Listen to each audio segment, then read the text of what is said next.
Well, welcome back to part 2 of our series on the old concealed and the new revealed. This time, in our closer look at the story of David and Goliath, we're going to concentrate on the fight itself. We will try and uncover that which is representational or symbolic, as we consider how hidden within this story is the story of the crucifixion that occurred 1100 years later. Last time we looked at the background and the context of this story. We saw the links between David and Jesus, the connections that joined the story of David and Goliath to that crucifixion of Jesus. We also considered the physical realities of the situation, how it was imperative that the Israelite army stood firm and held their ground, otherwise the road through and over the mountains behind them would be open to the Philistines, and the heartlands of Israel and even the major city of Jerusalem, not yet a Jewish city, would be vulnerable to attack, even capture. We also saw that the sling was a surprisingly powerful weapon, more damaging than arrows and with a longer range, despite the size of the missile that it could take, up to the size of a cricket ball. We left the story with David kneeling down and collecting the 5 smooth stones in preparation for his combat with the Philistine champion. So let's have a look at some of our protagonists' capabilities. First, there's Goliath. Well, he was a big lad, 6'9", maybe 7'6", and depending upon how you measure a cubit, some have suggested he could have been as tall as 9 feet, but 6'9" to 7'6" seems to be about right. He had to be strong in order to wear the brass mail armour, which weighed 5,000 shekels, which equates to about 125 pounds. He would then carry a sword and a spear, and the head of the spear alone weighed about 16 pounds. When you add the target, which was the breastplate that covered the chest, the greaves, which were the leg armour, and a helmet, all listed in 1 Samuel 17 verses 5 to 7, you could be looking at several hundred pounds of weight to carry. In addition, Goliath would have been well trained as a soldier, and his size, his strength, and his weaponry would have made him devastating in close quarter combat.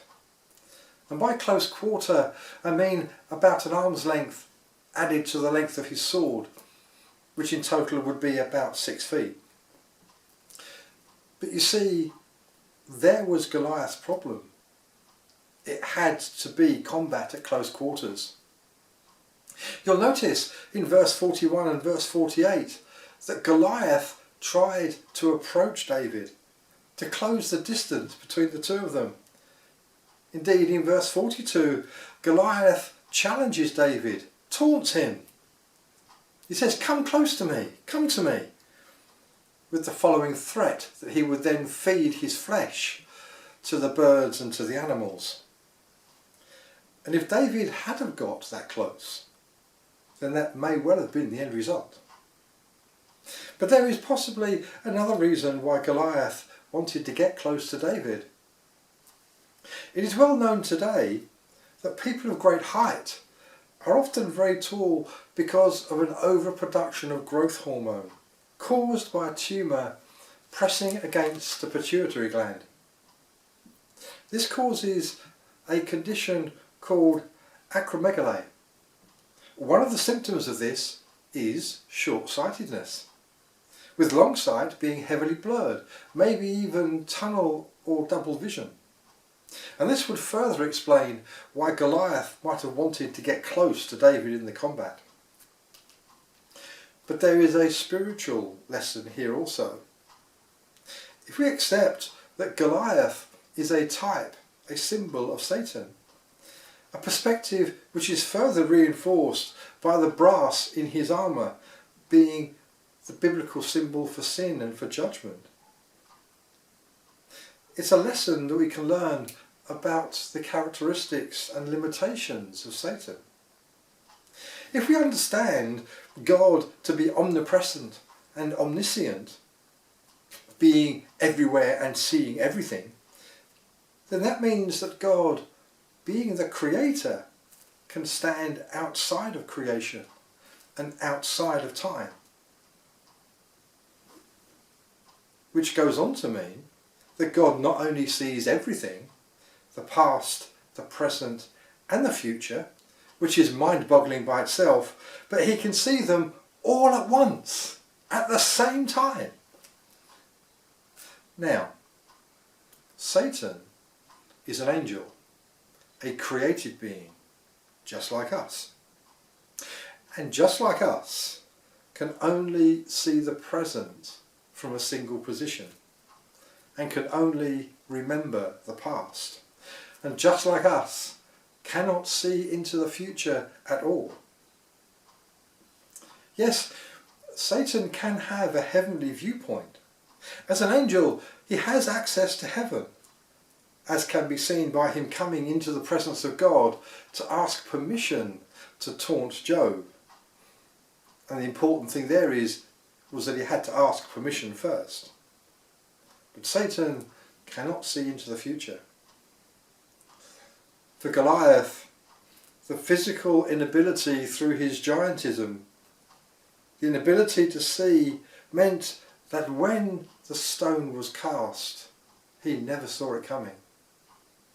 For Satan, at the moment when he thought he had dealt with and killed off the Son of God, he never saw the empty tomb coming. This inability of Satan to see beyond where he is standing also means that, unlike God, he cannot see into our minds or into our hearts. And this becomes important when we consider the topic of temptation. Satan can whisper things into our ear. He can suggest thoughts and pictures to place into our minds, but he has no idea if they are effective until we respond with a physical act. And one of the most effective ways of dealing with temptation is, whenever our temptations come, is to respond with prayer, or praise, or speaking out scriptures, or even speaking or praying in tongues if we are able. You'll be surprised at how quickly the enemy desists his tempting when it is found that the temptation produces nothing but praise to God. We should also note that whilst Goliath was clothed with heavy and strong armour, David had turned down the opportunity to wear King Saul's own armour. He did try it on, but he declined it because he had not tested them, according to verse 39. We too, when facing battle in our personal walk, should also only use armour and weapons that have been tested. I am reminded of how the wife of an evangelist was interviewed. This was many years ago, 35 years plus possibly. And she was asked about the notations that had been seen in the margins of her Bible. She would write the letters T and P in the margin. And when questioned, she replied that they marked the promises in Scripture that she had tested and proven in her own life. We too must choose the weapons and the armour that we have tried, tested and proven in our own lives.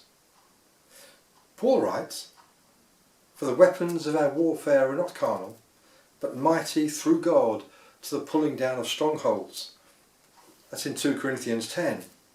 And when you add that to the Ephesians 6 list, where Paul extols us to put on the whole armour of God, these things together serve to equip us as victorious soldiers of Christ in our daily walk with him. But I digress. And I digress into personal spiritual warfare. Let's get back to David and Goliath.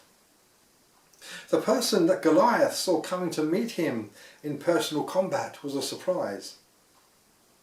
David was young, and we can deduce that he would have been about 15 years old, maybe a fraction older. We can work it out thus. He was one of Jesse's 10 children. He had 8 sons and 2 daughters. The minimum age to serve in the army was 20 years old.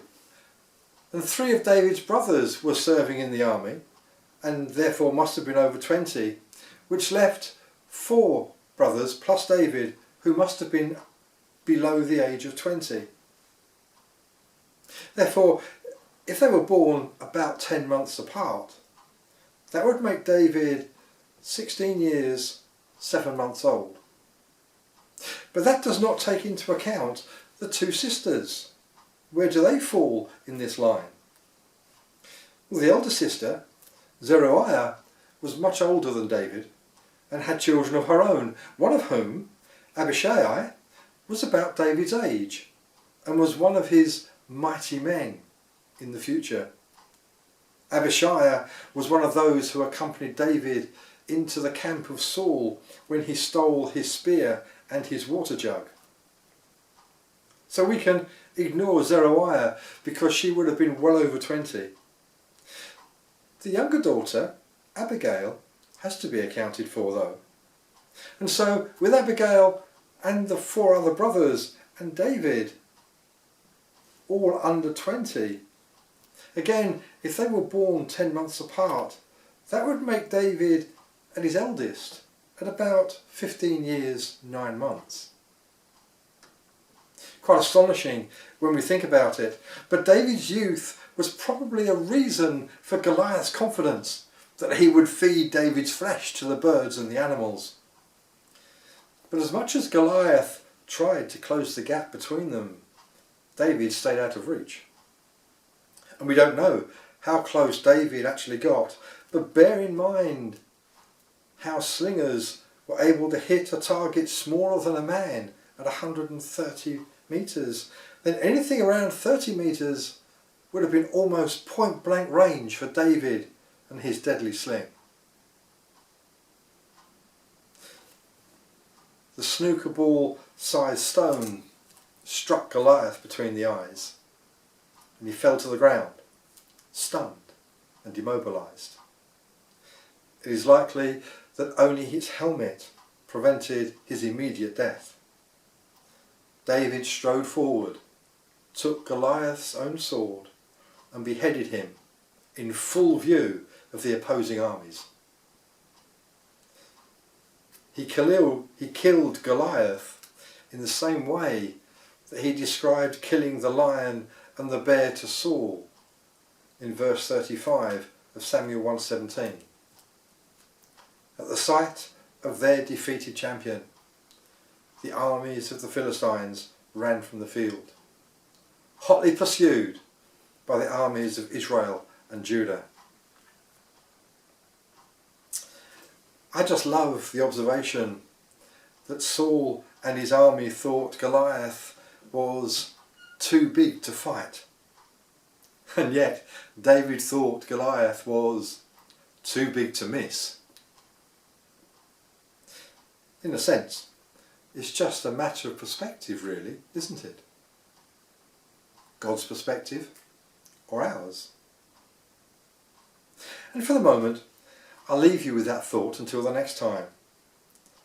But when we get back together again, we will look at the aftermath of this battle, what David did with Goliath's head, and how Goliath's family were finally dealt with. But until then, may the Lord be with you.